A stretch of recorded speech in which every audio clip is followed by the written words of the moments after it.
childhood. All right, well, he's been seeing therapists since he was 8, according to reports. That means that somewhere in his childhood he was doing something violent, and there are records of that violence. Wouldn't you think that that would be so?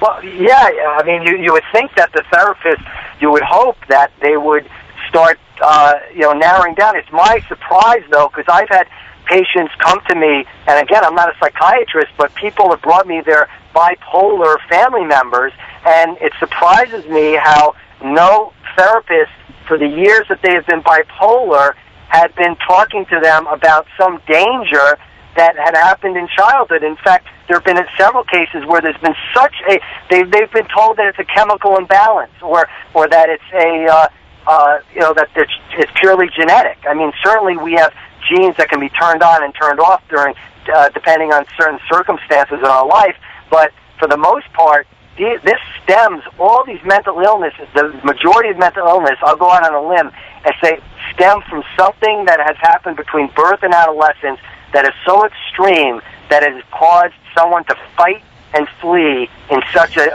All right, but you're not justifying what he did by any means. You're just trying to explain the original trigger, I think. Isn't that correct? We have to protect ourselves from people who act primitively.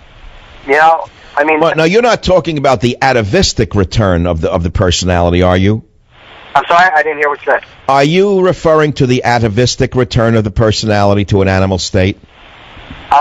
Yes, absolutely. Yes. Yeah, atavism is an extremely interesting study unto itself. And as we devolve into tribalism, we're going to see more and more of atavism in the society. And I would even guess that we're soon going to see cannibalism in this country because of where we are going. I mean, the unhinging, the disconnectedness from God, the death of the church, the destruction of the church by the forces of evil, the forces of liberalism, are opening the society up to anything, and that would include cannibalism, which I fear will start to occur in this country. That's a very... Well, the reason I mention it is, look, I spent years in the Fiji Islands, not shortly, but after their experiences of their expression of cannibalism. The last known recorded incidents of cannibalism in the Fiji Islands was in 1937, when Christian missionaries were visiting, and they wanted to celebrate the missionaries' appearance in the village. So they started a fire in the center of the village. I mean, I was reading anthropology at the time. And they cut the nose off young girls and cooked the noses and offered them to the missionaries, who obviously just couldn't believe what they were watching. And it was because of the civilizing influence of the Christian missionaries that cannibalism was wiped out in those islands. Now, the reason I'm mentioning it is, now that Christianity is being wiped out in this country by the forces of evil, we are going to see this country moving back into those directions of mass violence and even cannibalism, is my horrible guess.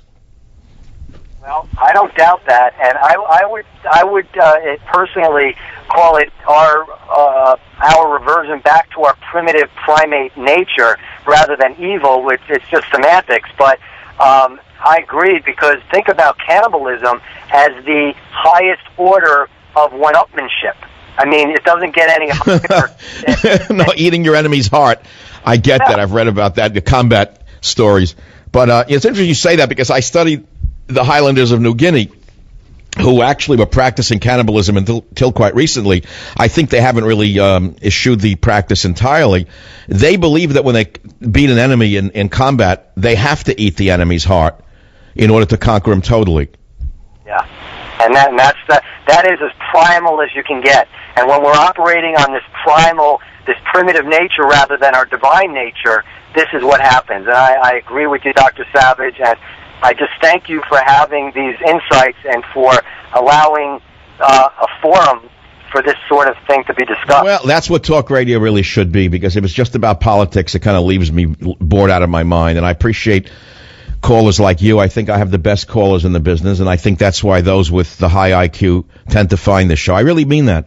It's interesting. This probably not the largest audience in the country. Rush certainly has a larger audience. I wouldn't deny that. But not everything is based upon pound weight. I mean, there's chopped meat, there's ground chuck, right? And then there's filet mignon. And filet mignon, you'll buy less of it, but you get a better cut of meat.